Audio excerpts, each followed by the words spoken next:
9월 14일 목요일 황장수의 뉴스 브리핑 시작하겠습니다. 9월 19일 화요일 오후 7시 반 당산동 제 사무실에서 오프더톡 강연회가 열리는데요. 이번에는 1, 2부로 분리해서 개최합니다. 1부에는 안보 문제에 대한 제 의견을 이야기를 하고요. 2부에서는 의료보험 전면급여에 대해서 김성진 원장, 최대집 의장 등을 불러서 같이 토론하도록 하겠습니다. 회원분들께서는 참석할 수 있는데요. 많은 분들이 와 주셨으면 합니다. 자, 알래스카에 가면 이 스워드라는 이름이 굉장히 곳곳에 많이 있습니다. 이 스워드라는 거는요, 1867년에 미국이 720달러를 들어서 알래스카를 매입했습니다. 당시에 이 스워드는 국무장관이었는데 이 사람이 참 대단한 사람이었습니다. 이 사람은 링컨이 당시 미국 대통령이 되려고 할 때 공화당 내 대통령 후보 경선을 링컨하고 했던 사람인데요. 이 사람은 링컨보다 중앙 무대에서 훨씬 더 알려지고 훌륭한 경력을 가지고 있었고, 링컨은 그야말로 저 중서부 변방의 인물에 불과했습니다. 스워드는 뉴욕 주지사와 연방 상원의원을 2번이나 했는데, 또 그뿐만 아니라 당시에 흑인 인권 보호에 적극적일 만큼 그 당시에 링컨보다도 오히려 남북전쟁의 원인이 되기도 했던 노예 해방 문제에 훨씬 더 앞서갔던 가치를 가졌던 사람입니다. 그래서 이 스워드하고 무명의 링컨이 붙었는데 링컨이 이겼습니다. 그런데 링컨이 한마디로 이 스워드를 영입을 하려고, 또 자기 본선 대통령 선거 본선거에 도와달라고 이 스워드를 이렇게 찾아가서 삼고초려했는데, 이 스워드가요, 링컨만큼 적극적으로 링컨 선거에 개입을 해서 전국을 돌면서 지원 유세를 했고, 대통령에 당선된 링컨은 이 스워드에게 2인자 자리인 국무장관 자리를 내줬습니다. 자, 그래서 스워드는 남북전쟁에 있어서도 이 주도적인 역할을 했고, 또 수습에서도 중요한 역할을 했었습니다. 자, 이런 스워드가 당시 알래스카를 산다 그러니까 미국에서는 이 스웨드의 기행이다라고, 우행이다, 또 스웨드의 얼음박스다라고 하면서 조롱을 했습니다. 당시 720만 불이면 큰 돈이었죠. 그때는요. 그때 뭐 한 달 일해봤자 한 뭐 2, 3달러, 뭐 3, 4달러 이런 식으로 이야기가 될 수 있을 때 720만 달러라면 상당히 큰 돈인데요. 이 720만 달러를 들여서 산다니까 전부 반대를 했습니다. 자, 그런데 링컨이 암살되는 날 스워드 집에도 암사격이 덮쳐서 아들이 총상을 입고 스워드도 칼에 찔렸는데 그래도 살아남아서 알래스카 매입을 완료를 했습니다. 그런데 그때 720만 불, 요즘 돈이면 얼마입니까? 기껏해야 80억도 안 되는 돈을 주고 산 알래스카가 지금 오늘날 미국의 이 석유가 노는, 또 주요한 자원의 보고가 되고, 그것보다도 더 중요한 것은 알래스카를 그때 러시아로부터 안 샀으면 러시아가 옛날에는 이 동서냉전 시대는 소련이 알래스카를 지배했다고 하면 캐나다와 맞대어서 미국의 코앞에 소련의 영토가 있다고 하면 미국은 태평양으로 진출하지도 못하고, 그야말로 미국은 이 세계 최강대국의 지위를 누리지 못했고, 미국의 주요한 군사기지, 핵잠수함, 핵항모 등이 지금 오늘날 태평양을 자신 안방으로 삼도록 하는 이런 일들이 불가능했을 거라고 보고, 세계 안보도 굉장히 달라졌고, 한국 또한 미국과의 관계에 있어서 굉장히 압박을 느낄 수밖에 없는 지정학적인 상황이 벌어졌을 겁니다. 자, 한 사람이 이렇게 결단을 내려서 알래스카를 삼으로써 오늘날 미국이 세계적인 초강대국으로 될 수 있는 터전을 닦았습니다. 자, 그래서 알래스카는 오늘날 미국의 가장 중요한 이 기지이자 온갖 핵전쟁에 대응하는 핵무기, 핵잠수함의 기지이자 또 더 나아가서 러시아를 코앞에서 견제하는 기지이자 또 여기에 무진장한 이 석유나 세일가스, 세일오일 등이 매장되어 있습니다. 그야말로 미국은 황금 덩어리를 사들인 것이죠. 제가 이 말을 장황하게 하는 이유는 오늘날 문재인 정부가 전술핵 재배치 문제를 지금 생각하는 관점에 중요한 문제가 있다라는 부분을 지적하기 위해서 이야기를 하는 겁니다. 자, 청와대가요, 지금 정신을 못 차리고 있습니다. 이번에 사드로 인해서 청와대가 기본적으로 국민들은 박근혜 정부의 무능과 실정을 보면서 탄핵을 시키고 또 구치소로 보내면서 문재인 정권은 마치 다른 정권, 즉 과거의 노무현 정권이나 김대중 정권의 어떤 대북 정책이나 부패, 무능 등에 대해서 실망을 느껴서 이명박을 지지했지만은 이명박이나 박근혜 보수 또한 경제를 성장시키지도 못했고 더 나아가서 여러 가지 부패나 무능 등도 있었다. 이러면서 다시 또 정권을 한번 바꾸면서 이제 문재인 정권은 이전의 김대중 노무현 정권과는 다른 그래도 좀 더 나아진 개혁적인 정권이라고 생각을 했을 겁니다. 그런 입장에서 봤을 때 진보라는 부분을 안보하고는 별개로 떼어놓고 생각을 했을 겁니다. 우리가 흔히 진보냐 보수냐 좌파냐 우파냐를 나눌 때 한국을 뺀 나머지 나라에서의 좌우나 보수 진보의 논쟁은 사회를 발전시켜가는 과정에 있어서 정책을 좀 더 급진적으로 이렇게 쓰느냐, 안 그러면 안정적이고 지속적인 입장에 서느냐, 이런 부분을 가지고 보수와 진보를 나눕니다.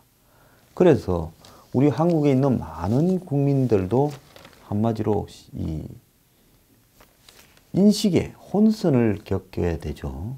한국 사회의 진보라는 말이 마치 그럴싸해 보이고 개혁적이고 좀 더 세상을 포용적으로 바라보고 낮은 또 이 저소득 계층에 대한 애정을 많이 갖고 있는 것으로 보이고 꽉 막히지 않고 이렇게 뒤에 있는 사고를 하고 더 나아가서 우리 사회의 다양한 가치와 사회적 약자들을 포용하고 인권을 중시하고 또 분배를 중시하는 정권이라고 생각을 할 겁니다.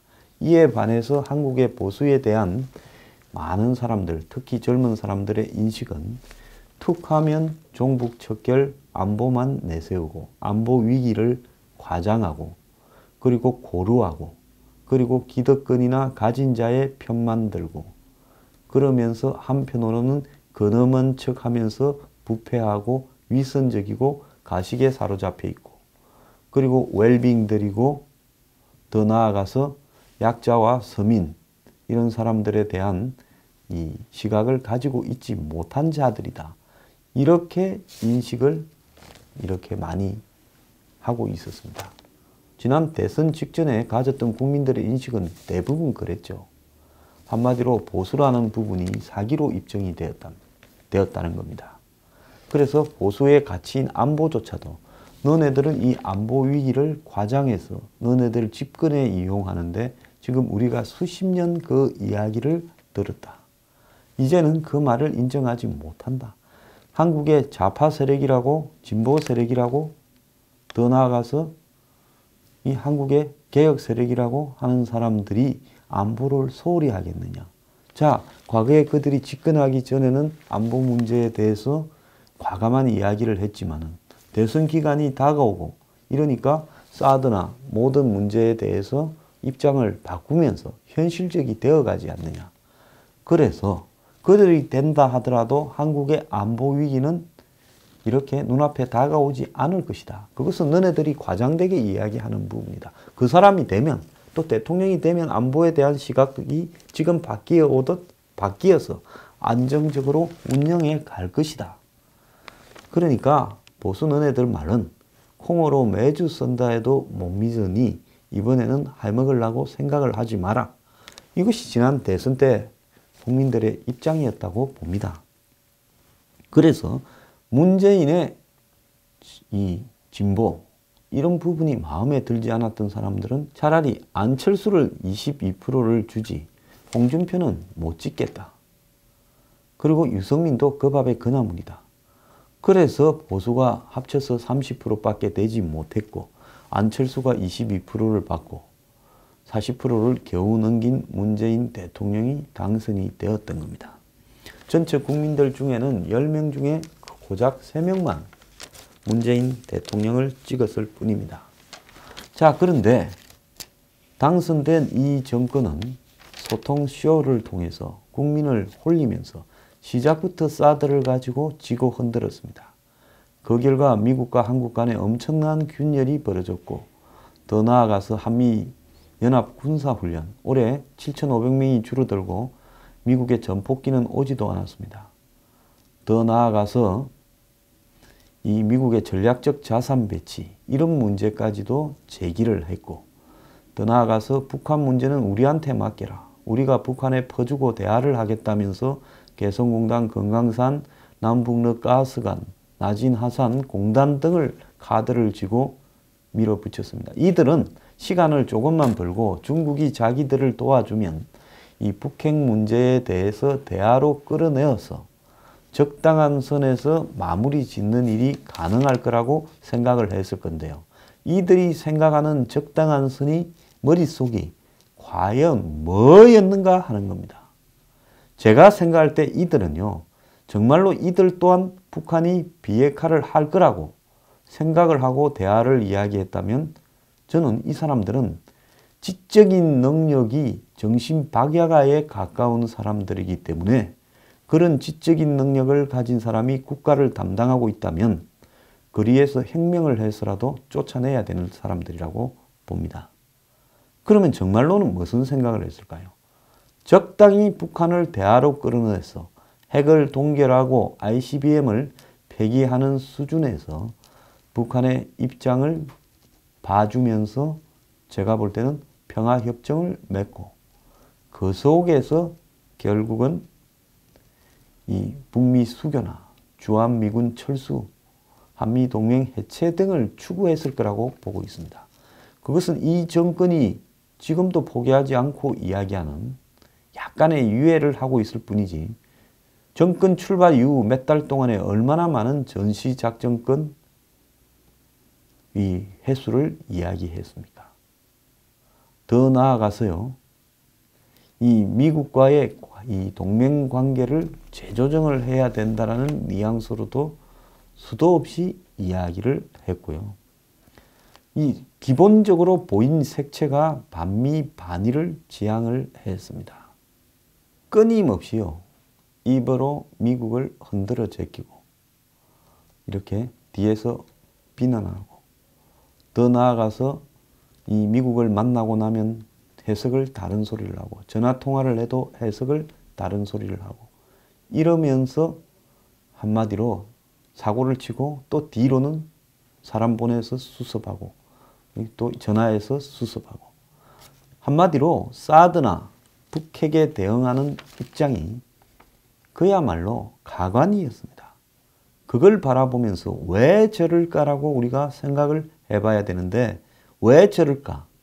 그 이유는 이들이 미국은 마음속에서 싫어하고, 일본도 싫어하고, 중국은 좋아하고, 러시아도 좀 좋아하고, 북한은 더 좋아하는 심리가 머릿속에 박혀 있다는 겁니다. 그러면 누구의 머릿속에 박혀 있길래 이 지랄을 하고 있는가? 제가 이제는요, 말 좀 함부로 하겠습니다. 솔직히 나라 잡아가 이 정도로 장난을 쳤으면요, 이 자들은 말 함부로 좀 해도 됩니다. 잡아가려면 잡아가세요, 저를. 예? 내가 잘못한 게 있다면 잡아가도 좋은데 당신들 이따위로 정치하면 안 되는 겁니다. 집권하기 전에 지금 하고 있는 행태를 국민 앞에 다 공개했더라면, 당신들 속셈을 말을 했더라면 당신들 집권이 가능하기나 했겠습니까? 이 나라가 어떤 나라인데요. 거짓을 말하고 적당히 집권해서 당신들 속셈을 드러내면서 이 나라를 해를 뜨고 있는 겁니까? 이 나라가 당신들 개인 겁니까? 표 더 얻으면요 마음대로 해도 된다라고 생각하는 겁니까? 이 나라의 대통령이나 이 나라의 주요 관료들은요 적어도 헌법 정신에 안에서 위임받은 틀에서 행동해야 된다라는 겁니다. 제가 정말로 분노한 거는요, 어제 청와대에서 전술핵 재배치에 대해서 그제죠 강한 이야기가 집중적으로 나왔는데, 이 이야기가 정말로 가관이라는 겁니다. 한반도 비핵화 원칙에 위반된다. 또 더 나아가서 우리가 이렇게 이 빈손으로 북한의 핵무장을 요구해야지, 우리가 핵을 가지고 있게 되면 비핵화를 말하는 것이 명분이 없어진다. 또 동북아의 전체에 핵무장이 확산된다. 제가 니네들이 언제부터 동북아 평화까지 걱정했습니까? 무슨 안중근 의사입니까? 지금 저거가 안전하게 보호하고 먹여 살릴 한국 국민들조차도 지금 안심을 못 시키고 있으면서 당신들이 지금 동북아 평화를 거론하고 있습니까? 정말로 웃기고 자빠졌네요. 자, 한반도 비핵화 이미 끝났어요. 이미 북한이 핵을 보유함으로써 끝난 한반도 비핵화를 상대는 칼을 들더라도 우리는 평화를 외치면서 끝까지 비무장 평화를 외치면서 죽겠다고 그렇게 이야기하는 겁니까? 이게 무슨 롤랑 조페 영화 그 미션에 나오는 신부입니까? 당신들 무슨 인도의 간디처럼 이 평화운동을 하고자 하는 겁니까? 성경 말씀대로 오른밤을 때리면 왼밤을 내놓고 싶습니까? 그런 일은요 성당이나 어디 종교단체 가서 하고 국가를 그따위로 운영하다가는 큰일 납니다. 그리고요 북한을 비핵화시킬 명분이 없어진다고요? 네, 하나 물어봅시다. 정말로 당신들 거짓말 탐지기 심사에 한번 응하겠습니까? 그래가지고 당신들이 가슴이나 이 팔뚝에 전부 심전도나 이 혈압 측정을 하면서 당신들이 진정으로 북한에 핵이 없기를 바랐느냐 하면 거짓말 탐지기에 뭐라고 놓겠습니까? 거짓이라고 놓을 겁니다. 당신들이요 진짜로 북한의 비핵화를 시킬 의지가 있다면 어떻게 해야 되는가 하면 당신들 스스로 국민 앞에 말을 해야 됩니다. 어떻게 비핵화를 하겠다. 지금 문재인 대통령이 남북 대화 운전석을 앉겠다는데 운전석 뒤에는 아무도 안 앉아 있어요. 혼자서 앉아 있어요. 자, 그것도 아무도 인정도 안 해줍니다. 북한이라는 당사자는 네가 모는 그 똥차에 내가 근처 가기도 싫으니까 딴 데 가서 놀아라고 아주 개무시하고 있습니다. 자, 그렇다면요. 문 대통령은 어떤 방법으로 대화하면서 비핵화하겠다라는 것인지 국민 앞에 이야기를 해야 되고요. 그리고 그 결과가 잘못됐을 때에 대한 책임도 국민 앞에 말해야 되는 겁니다. 이거 왜 중요한가 하면요. 흔히 무슨 일이 잘못됐을 때 대통령으로서 통치 차원에서의 정무적 판단의 실수였다라는 이야기를 많이 하면서 그런 거를 법적인 형사적 책임을 물을 수 없다라고 우리가 숱하게 그런 거를 봐왔습니다. 그래서 미르 K재단도 통치 차원의 일이었고 북한에 돈을 갖다가 이렇게 수십억 달러 준 것도 통치적 차원의 결단이었고 그 다음에 북한이 핵을 실험을 했는데도 북한에 가가지고 NLL 문제를 논의하고 온 노무현 대통령도 통치 차원의 문제였고 전부 통치 차원입니다. 할 말 없으면요. 그런데 좋다 칩시다. 그런 통치 차원의 문제는 결정적인 협방은 아니었는데 지금 북한 비핵화가 불가능한데 대화로 비핵화가 가능하다고 대국민 사기를 치고 이제 북한이 핵과 ICBM을 완성을 해서 미국과 협상에 들어가서 평화협정을 맺고 그 과정에서 우리는 그래도 평화, 대화 지지, 전쟁 반대 이야기를 해서 미국이 코리아 패싱하는 원인을 우리가 제공을 하고 그래서 북미 간에 붙어버리고 그리고 신베를린 선언에 의한 것처럼 우리는 평화협정을 지지한다라고 이야기를 하고 그러면 너네 지지한다 했으니까 빠져 있으라. 우리가 북한하고 평화협정 맺을게. 그래 전시작전권 환수하라 해서 그래 전시작전권도 환수하고 한미연합사 해체하고 유엔 사령부 해체하고 우리는 돌아가겠다. 이렇게 되었을 때 책임은 이것도 통치 차원의 정무적 판단이었다고 절대로 인정할 수 없습니다. 저는요. 그것뿐만 아니라 법정에 세워서 처벌을 해야 된다고 저는 생각을 합니다. 문 대통령, 임종석 비서실장, 조국, 문재인, 정의용 전부 법정에 서야 되고요. 송영무 당신도 써야 돼요. 국방부 장관이라는 자가 그런 이야기를 해요. 이 통치적 판단은 이라고 말할 수 없는 문제입니다. 그런 부분에 대한 정확한 개념이 성립되지 않았다면 대통령 근처에도 오지 말아야 되고 우리가 대통령을 바보로 뽑습니까? 자, 그렇지 않다면 그야말로 일국의 대통령이 되어서 예?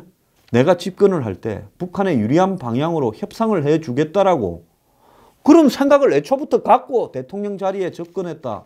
이렇게 이야기를 한다면 당신들은 그렇지 않다고 변명할 부분 지금까지 벌어졌던 숱한 우왕좌왕 갈짓자 행보 이런 것들이 성주 소성리에 군경이 검문을 받는 해방구로 만들어버린 이런 부분에 대해서 당신들이 의도가 없었다.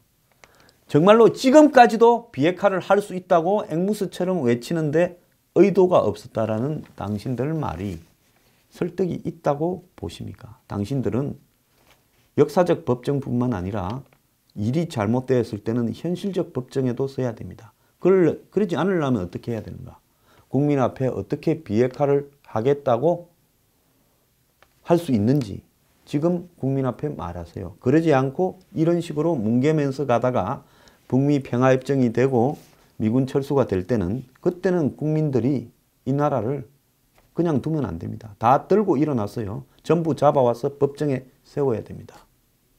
그러니까 그때 그런 꼴을 보지 않으려면 그리고 그때 가가지고 비겁하게 통치적 차원의 결단이었다. 지랄로 통치적 차원도 생각이 있어야 결단이지 아무 생각이 없었다? 아무 생각이 없었다면 오지를 말았어야 되고요. 지금까지. 그리고 무언가 다른 속셈이 있었으니까 비핵화를 그렇게 가능하다고 믿는 척 했던 거 아닌가에 대해서 지금 심판을 받을 수밖에 없어요. 그게 아니라면 국민 앞에 어떻게 가능한지 오늘이라도 말하기 바랍니다.